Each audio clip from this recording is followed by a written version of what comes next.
Machiegni kendo riwruoge mag mine matimo ohala Mombasa ne jobago romo matwak ewi kaka ginyalo bero ohelni ma gitimo to chutho yudo chiro makare mar uso mwandugi. Maerien bang' yangore ni thoth riwruogego mag mine pod kale midhieche mopogore opogore kata bang' rito kanyakla kendo chako ohelni ma gigeto konyore godo kaka familia meggi. Joja oko nigi ler kowuok Mombasa.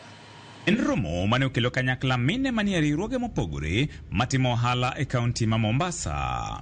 E romono mane obagi kod riwruok mar mine midendo ni Collaboration of Women in Development ma bende noyuore gi jokit mwandu mawuok e pinje maoko, minego ne olero ohelni magitimo. Wan gi dhok, diek, gwen, rombe, atudo, mwapidho ka gi alode, fruits be mopogore opogore mwa uso Mombasa ka. Mombasa ka ji believe ni agriculture ok nya timore. Ging'e ni Mombasa piny ma chieng' ng'eny, Mombasa raha. To agriculture timore ka kendo ber ma gini bro kelo en ni koro mine ma watiyo go gik gi ma gibro uso gi ka ginie e kiwango man malo. Gibro loso gik moko mabeyo mopogre ma gilosoga ka ging'eyo ni jok mabiro gin jok mo ai pinje mopogre opogre. To kata obedo ni lek margi en yudo ohala kod dongruok, midhieche gi koni pod nitiere. Mwa uso gi natural, onge chemical mora momede. Iyudo ka jopur mang'eny tiyo gi chemicals, kata kidhi e duka chege ka chako sebete duka kata mana ndalo 90 to pod ne duka kanyo pod iuse. Pia kule mashinani naona tumetupwa sana, kwa sababu hata hizi skills tukifanya tunajitegemea wenyewe kutafuta soko, kutafuta wale wa kununua. Saa zingine unaona kwa vile sasa ukirudi nazo nyumbani ni kazi, unakopesha. Lakini vile unakopesha hivi unatakiwa uwe na pesa tena ya kuendeleza hizi biashara. Lakini wale umekopesha pia hawakulipi. Hii biashara iko chini. Kama sahii tunaita low season, hakuna tourist ambao wanakuja. Sahii tunategemea tu sisi wenyewe kwa wenyewe. Biashara sahii iko chini. Na hiyo changamoto ya kununua bits ndo tuko tu naso, pesa hakuna. En ngur mabende ne ochwal gi moko kuom mine mani kod ng'ol matimo ohala. I do knitting for different people, ladies, and even for men, making different caps. At the same time, I've been there for almost like 8 years. But we have challenges.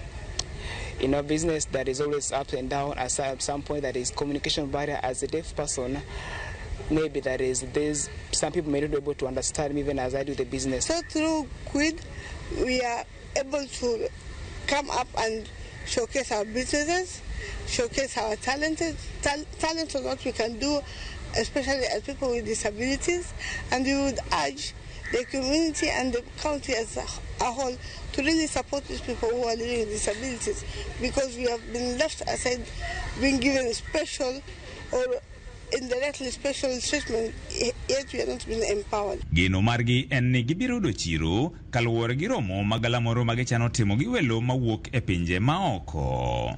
Chiro Mombasa ka ok ber ahinya, emomiyo jotendwa gi no organize event makawuono mondo gi prepare wachon kaka wanyalo romo gi pinje mamoko mondo koro gipuonjwa quality gik wanyalo uso ne joka, nikech koro chiro ma ok obeyo mondo wadhi warom gi joka be wamed timo wala ma rang'iny mamalo mondo wagerre kaka mine gi nyithindo. Chiro tin, jok ma uso larore.